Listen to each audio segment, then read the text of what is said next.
Hello student, welcome to my YouTube channel with Maya, and this is the chapter 10 of civics, right to information. So let's start this video. Fill the blanks. Right to Information Act was made on dash. So Right to Information Act 2005 में बना. Second, organization giving wrong information can penalize for dash. So organization जो wrong information देती है उनको 250 रुपया पर दिन के लिए पेनाइज किया जाता है. Third, minimum wages for labour is decided by dash. So labour के लिए minimum wages, minimum salary government decide करता है. Second, answer the following question. First, what did the villagers do when the sarpanch did not give the correct information. So villagers ने क्या किया जब सरपंच ने correct information नहीं दिया तो. When the Sarpanch did not give the correct information, then villagers get to Janpad Panchayat Jajapur and then they met the in-charge officer about the right information.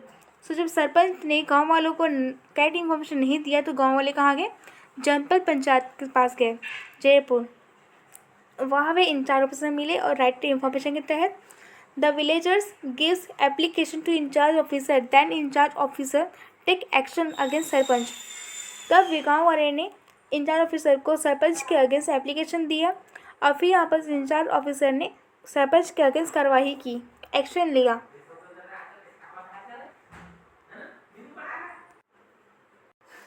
Second, who took the decision of doing an agreement with the sarpanch and Y.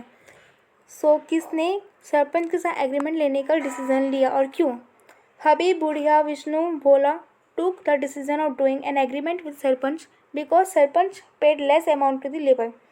Habib, Budhiya, Vishnu and भोला ने सरपंच के साथ agreement लेने का decision लिया क्योंकि सरपंच क्या कर रहा था, लेबर को कम पेमेंट दे रहा था. Fourth, what is the procedure of receiving और getting information according to right to information. So right to information के तहत इंफॉर्मेशन रिसीव करने का प्रोसीजर क्या है. So answer, procedure of receiving और getting information according to right to information. First, we have to give a written application and a fees of ₹10 is to be submitted by the applicant and receive a receipt of the fees paid in the office. So सबसे पहले वहाँ जाके हमें application लिखना पड़ता है, written application. फिर उसे 10 रुपये फीस के साथ ऑफिस इंचार्ज को ऑफिस में जमा करना होता है. फिर साथ में जो ऑफिसर है वो आपको रिसिप्ट देगा उसका फीस पे करने का. Second, the fees are not paid by the person who is below poverty line. यहाँ पर जो फीस है ये पर्सन नहीं देगा जिसका जो पॉवर्टी लाइन से नीचे आता है, गरीबी लाइन से नीचे आता है. After 30 days the information is asked to the rated officer. उसके बाद 30 दिन के अंदर 30 दिन के बाद इंफॉर्मेशन ऑफिसर के द्वारा दिया जाएगा. अगर जो एप्लीकेंट है, if we are not satisfied with the information given by rated officer then we can apply for organization head or big official.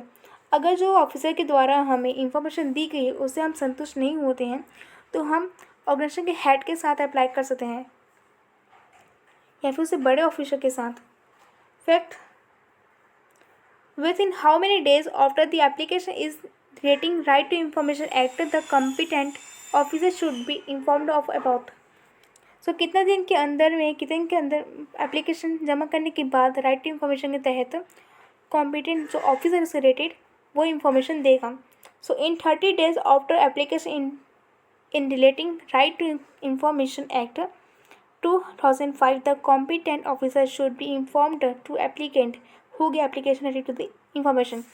सो 30 दिन के बाद, मतलब कि एप्लीकेंट के द्वारा एप्लीकेशन जमा करने के 30 दिन बाद जो उसे रेटेड ऑफिसर हैं ये उसे एप्लीकेंट को इन्फॉर्मेशन देगा राइट टू इन्फॉर्मेशन के तहत.